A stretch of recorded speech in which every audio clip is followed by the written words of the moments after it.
Bismillahirrahmanirrahim. I am Nisar Ahmad and you are watching English Grammar with Nisar.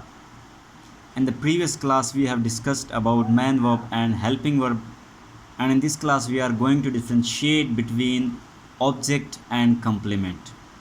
इस class में हम इंशाल्लाह object और कंप्लीमेंट के बीच में जो डिफरेंस है उसको वाज़ेह करेंगे।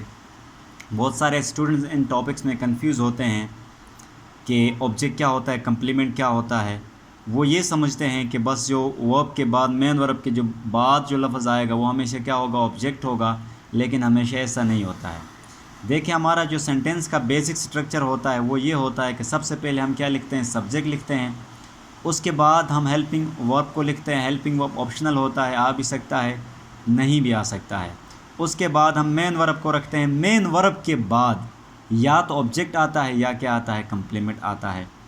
अब परेशानी की बात यह है कि ये ऑब्जेक्ट कब होगा और कंप्लीमेंट कब होगा। ऑब्जेक्ट क्या होता है, कंप्लीमेंट क्या होता है, ये कब ऑब्जेक्ट होगा और कब कंप्लीमेंट होगा, असल बात ये है। ठीक है, तो इनके डिफिनीशंस को लिखने से पहले मैं कुछ यहाँ पे एग्जांपल्स को आपको समझाना चाहता हूँ। इन एग्जांपल्स को अगर आप लोग समझ गए तो डिफिनीशन कोई मैटर नहीं करती है। सबसे पहले देखें, शी इज़ अ स्टूडेंट। यहाँ पे मैंने जो मेन वर्ब के आगे जो पार्ट है नीचे तक सबको मैंने क्या कर दिया, अंडरलाइन कर दिया है। अब आप लोगों ने पहचानना है कि जो अंडरलाइन वर्ड्स हैं इनमें से कौन सा ऑब्जेक्ट है और कौन सा कंप्लीमेंट है। कुछ मैंने यहाँ पे कंप्लीमेंट्स रखे हुए हैं और कुछ मैंने ऑब्जेक्ट्स रखे हुए हैं। सबसे पहले देखें, शी इज़ अ स्टूडेंट। यहाँ पे अ स्टूडेंट ऑब्जेक्ट है या कंप्लीमेंट है। शी स्लेप्ड अ स्टूडेंट, यहाँ पे अ स्टूडेंट कंप्लीमेंट है या ऑब्जेक्ट है। अली किल्ड अ बॉय, यहाँ पे ये जो बॉय है ये ऑब्जेक्ट है या क्या है, कंप्लीमेंट है। Ali is a boy, Ali एक लड़का है, यहाँ पे ये बॉय कंप्लीमेंट है या ऑब्जेक्ट है। लाइबा इज़ ब्यूटीफुल, यहाँ पे ये ब्यूटीफुल वर्ड जो है ये क्या है, ऑब्जेक्ट है, कंप्लीमेंट है। She slipped in the room, यहाँ पे इन द रूम जो है ये कंप्लीमेंट होगा या ऑब्जेक्ट होगा। ही गोज़ टू स्कूल, यहाँ पे स्कूल जो है ये ऑब्जेक्ट होगा या कंप्लीमेंट होगा।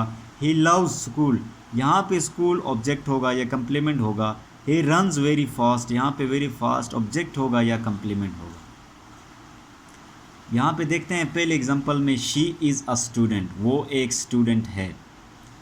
यहाँ पे देखें हमारा ज़हन इस तरह बना हुआ है कि बस जो मेन वर्ब के बाद जो भी पार्ट आएगा वो हमेशा क्या होगा, ऑब्जेक्ट होगा। ये कंसेप्ट गलत है, इस सोच को ख़त्म करें। अब यहाँ पे आपको पता है कि हम ऑब्जेक्ट को फाइंड करने के लिए एक ट्रिक का इस्तेमाल करते थे। हम सेंटेंस में इस्तेमाल होने वाले मेन वर्ब से दो क्वेश्चन पूछते थे, एक वर्ड के ज़रिए, दूसरा होम के ज़रिए। अगर हमारा मेन वर्ब, अगर हमारा उस जुमले में इस्तेमाल होने वाला मेन वर्ब इन दोनों सवालों का जवाब दे सकता है या दोनों में से एक का भी जवाब दे सकता है तो वो वर्ब तो कौन सा होता है, ट्रांजिटिव वर्ब होता है। कौन सा वर्ब होता है, ट्रांजिटिव। और जो जवाब, जो रिप्लाई आता है वो जुमले का क्या होता है, ऑब्जेक्ट होता है। यही तरीका था ना। अब यहाँ पे देखें, she is a student, she is वो है, व्हाट अ स्टूडेंट, यानी व्हाट का तो जवाब हमें मिल रहा है या होम का जवाब मिल रहा है, लेकिन इसके बावजूद स्टूडेंट जो यहाँ पे ये ऑब्जेक्ट नहीं है। ये ऑब्जेक्ट क्यों नहीं है, ये ऑब्जेक्ट इसलिए नहीं है कि यहाँ पे जो शी है वो ख़ुद क्या है, एक स्टूडेंट है। स्टूडेंट जो है वो शी है, शी क्या है, एक स्टूडेंट है। यानी यहाँ पे हम सिर्फ एक पर्सन, एक लड़की की बात कर रहे हैं। एक लड़की है जो ख़ुद स्टूडेंट है, यानी कोई दूसरा यहाँ पे ऑब्जेक्ट नहीं है। हम उसके मीनिंग को, शी के मीनिंग को क्या कर रहे हैं, कंप्लीट कर रहे हैं। यहाँ पे शी जो वो किसी दूसरे बंदे पे काम नहीं कर रही है। यहाँ पे एक्शन का रिसीवर कोई नहीं है। यहाँ पे ये जो शी है ये स्टूडेंट है। अगर आप देखें आपका जो सब्जेक्ट है वो अगले जो रेस्ट पार्ट का इक्वल में आता है तो वो क्या होगा, कंप्लीमेंट होगा। अगर आपका जो सब्जेक्ट है वो रेस्ट पार्ट के इक्वल में नहीं आता है तो वो फिर क्या होगा, ऑब्जेक्ट होगा। जैसे यहाँ पे आपका जो स्टूडेंट, आपका जो शी है वो क्या है, जुमले का सब्जेक्ट है। शी क्या है, सब्जेक्ट है। अब यहाँ पे आपका जो शी सब्जेक्ट है वो क्या है, एक स्टूडेंट है। तो यहाँ पे शी और स्टूडेंट क्या है, आपस में इक्वल हैं, आपस में क्या है, इक्वल हैं, तो ये फिर क्या होगा, कंप्लीमेंट होगा। यहाँ पे स्टूडेंट क्या है, कंप्लीमेंट है। दूसरे एग्जांपल में देखें शी स्लेप्ड अ स्टूडेंट, यहाँ पे भी शी है और आगे स्टूडेंट भी है। अब फिर परेशानी वाली बात आ गई कि यहाँ पे स्टूडेंट कंप्लीमेंट है या ऑब्जेक्ट है। तो यहाँ पे हमने देखा शी ने स्लेप थप्पड़ लगाया, किसको लगाया? A student.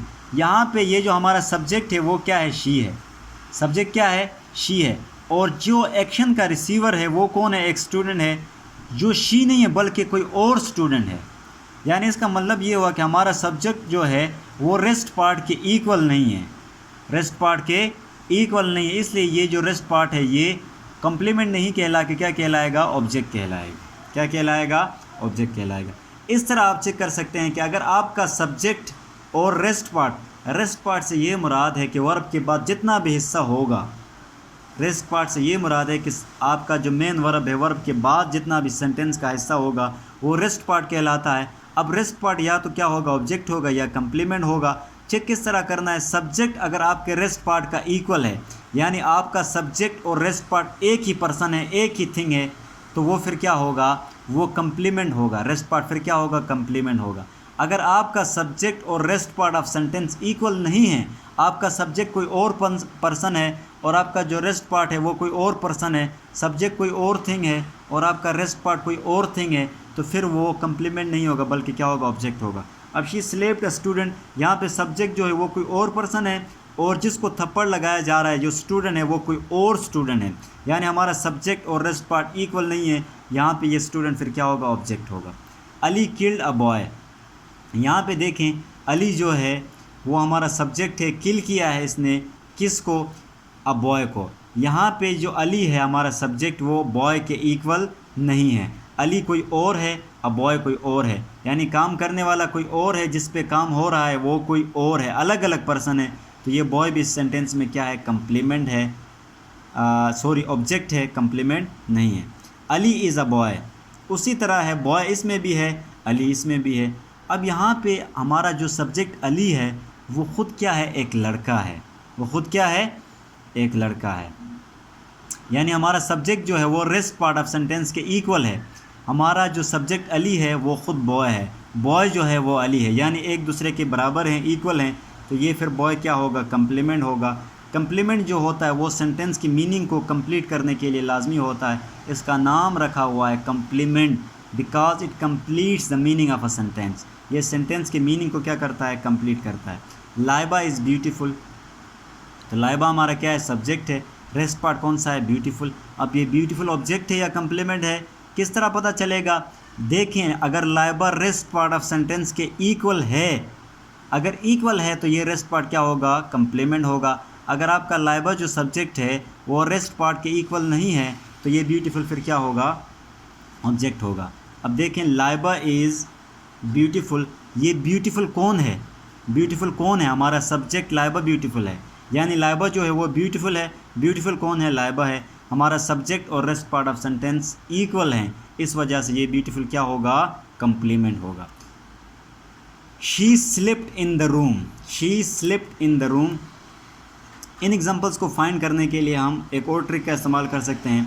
अब यहाँ पे हमने कहा था कि अगर हमारा सेंटेंस में इस्तेमाल होने वाला मेन वर्ब व्हाट या हुम का जवाब दे रहा है तो वो फिर क्या होगा?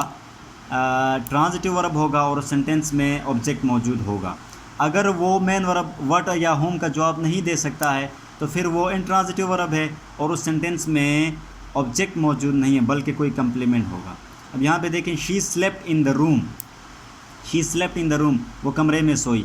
अब यहाँ पे क्या और किसको से आप सवाल बनाएं? शी स्लेप्ट, वो सोई, वो क्या सोई? कोई सवाल नहीं बन रहा है। वो किसको सोई?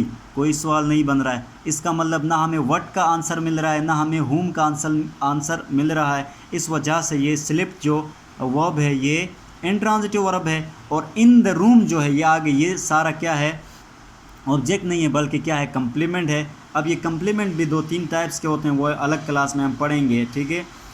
यानी इसका मतलब ये हुआ कि इन द रूम इस सेंटेंस में ऑब्जेक्ट नहीं है बल्कि क्या है? कंप्लीमेंट है। कहाँ से पता चला? वर्ब से पता चला, क्योंकि वर्ब इंट्रांजिटिव होता है। इंट्रांजिटिव वर्ब को ऑब्जेक्ट की ज़रूरत नहीं होती है। ही गोज़ टू स्कूल, वो स्कूल जाता है। वो क्या जाता है? वो किसको जाता है? दोनों का जवाब नहीं मिल रहा है। इसका मतलब ये जो टू स्कूल है यहाँ पे ये क्या है? कंप्लीमेंट है। ये क्या है? कंप्लीमेंट है। ऑब्जेक्ट नहीं है। He loves school, he loves वो प्यार करता है, व्हाट किस से प्यार करता है, किस चीज़ से प्यार करता है, वो स्कूल से। तो यहाँ पे ये स्कूल क्या होगा, आपका ऑब्जेक्ट होगा, क्या होगा, ऑब्जेक्ट होगा, ठीक है। क्योंकि ये लव जो वर्ड है ये ट्रांजिटिव वर्ब है, ट्रांजिटिव वर्ब जो है ये वर्ड का जवाब दे रहा है, और वर्ड के जवाब में जो वर्ड आएगा वो क्या होगा, जुमले का ऑब्जेक्ट होगा। ही रन्स वेरी फास्ट, वो बहुत तेज़ दौड़ता है। यहाँ पे वेरी फास्ट जो है जुमले का क्या है, कंप्लीमेंट है, ऑब्जेक्ट नहीं है। अब यहाँ पे ये कंप्लीमेंट किस तरह है, क्योंकि ही रन्स वो दौड़ता है, वो क्या दौड़ता है, वो किसको दौड़ता है, दोनों का जवाब नहीं मिल रहा है। इसका मतलब ये जो रन वर्ब है ये इंट्रांजिटिव वर्ब है, ये किसका जवाब दे रहा है, ये हाउ का जवाब दे रहा है। ही रन्स वो दौड़ता है, हाउ कैसे दौड़ता है, वो कैसे दौड़ता है, वेरी फास्ट बहुत तेज़ दौड़ता है। यानी हमें हाउ का जवाब मिल रहा है, हमें हाउ का जवाब मिले, हमें व्हेन का जवाब मिले, वेयर का जवाब मिले, वेयर वाई का जवाब मिले, इन 4 वर्ड्स का अगर हमें जवाब मिलता है तो वो फिर क्या होता है, इंट्रांजिटिव वर्ब होता है। और जो आगे रेस्ट पार्ट होता है वो फिर क्या होता है, कंप्लीमेंट होता है, वो क्या होता है, कंप्लीमेंट। ऑब्जेक्ट और कंप्लीमेंट के बीच में जो बेसिक डिफरेंस था, उम्मीद है वो आपको एग्जांपल्स के थ्रू समझ में आ गया होगा। नेक्स्ट क्लास में हम इंशाल्लाह इनके डिफिनीशंस को लिख के मज़ीद अच्छे एग्जांपल्स के साथ और कंप्लीमेंट की टाइप्स भी साथ साथ क्या करेंगे, डिस्कस करेंगे। ऑब्जेक्ट और कंप्लीमेंट के हवाले से बेसिक में कोई भी आपको कोई मसला हो तो आप नीचे लिखने कमेंट सेक्शन में, और चैनल को सब्सक्राइब लाजमी करें और बेल आइकन को भी प्रेस करें। Thank you very much.